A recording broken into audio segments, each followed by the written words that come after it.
Hi there bronies out there in YouTube land. My name is Hawkflame, and welcome to part 2 of my series, Pony Analysis, a breakdown of each of the main 6 and their friends, giving my thoughts on what makes them work as characters. Again, like last time, I have my favorites and biases and will lay them out, but try not to let them color my analysis. But hey, I'm only human. Well, usually. Pony Analysis number 2. And I am pleased to present Ponyville's paragon of pure pep, the personable, perky, party-pawing pony, Pinkie Pie. And no, I'm not going to try to say that again. As all of you know, Pinkie Pie is a pink earth pony, whose partying ways are legendary throughout the town. But she wasn't always this way. Born on a rock farm with her parents and sisters, she discovered the ways of the party, thanks to the trail of the sonic rain boom left by Rainbow Dash, which also somehow created Equestria. Don't ask. Personal perspective. Pinkie actually used to be my favorite pony, but she slipped down to number 2 thanks to me realizing the qualities of rarity. Nothing really against Pinkie Pie. But I still find her to be a strong and entertaining character, and she has more interesting qualities to her than you might notice at first pass. But who is she really? Well, she's the element of laughter and fits this to a T. Hands down, she's the funniest character in the show, with her unpredictable, seemingly random craziness as well as a penchant for breaking into song. Her passion, of course, is creating parties, having fun, and is going all out, spreading joy throughout Equestria with her antics. She can also be described as one of the stranger characters in the show. Well, okay, maybe not the strangest. And is a textbook example of a Cloud Cuckoo Lander. Yeah, it's another TV tropes word. She's not stupid, just that her mind seems to operate on a different level than most. She breaks into song. Don't you see? When I was a little filly and the sun was going down. Breaks the fourth wall. Hey! That's what I said! Says what sound like non sequiturs. And then I said, oatmeal, are you crazy? And is all around a very silly character, in a good way though. Hell, she breaks into the song so much that other ponies who break into the songs themselves call her out on it. Tell me she's not. The darkness and the shadows, they would always make me frown. She is. And then there's her Pinkie sense. Twitchy, twitch, twitch, twitch. Yeah, she's basically a psychic. At this point, it's really easy to dismiss her as a pony who just wants to be a clown and get attention. While that might be true for other crazy life-of-the-party style characters, with her it's a little different. She strongly values the relationships she has with others. She is very thoughtful in thinking about other people's concerns and other people's likes and dislikes. And more importantly, to her at least, is the value of a Pinkie promise. If you break a Pinkie promise, she will rain the wrath of God on you. No pony breaks a Pinkie promise!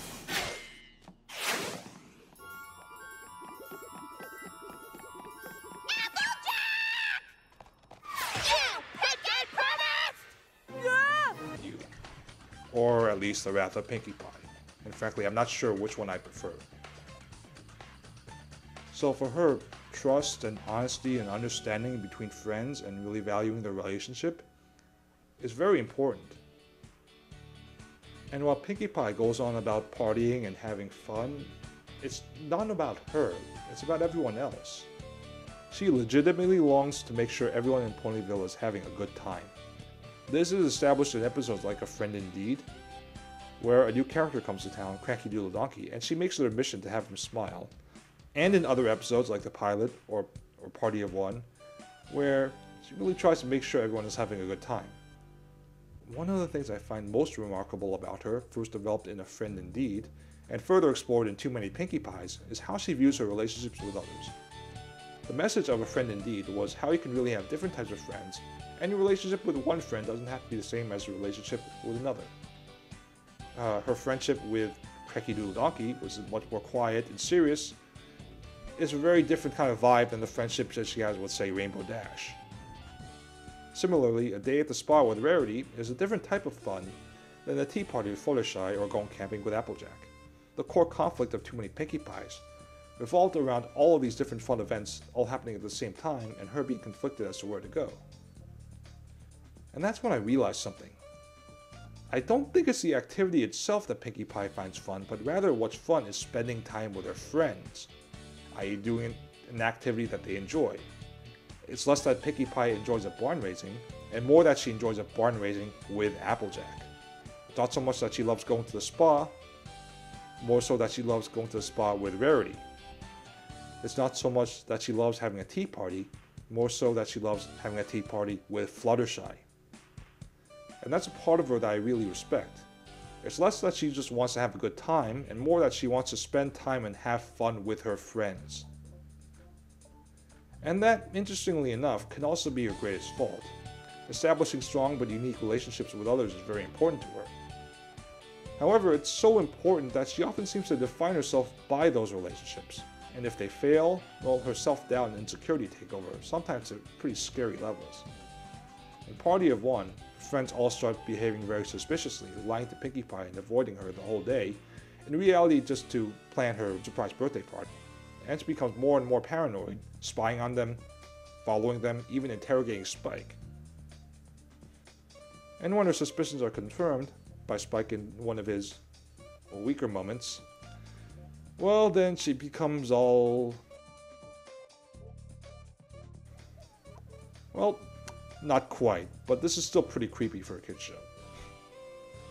Similarly, in Too Many Pinkie Pies, when the plan for her army of clones to conquer all of the fun in Ponyville goes awry, and yes, I just said that sentence, she gets lost among the crowd of Pinkies, and to her friends is just one of many that may or may not be the real one.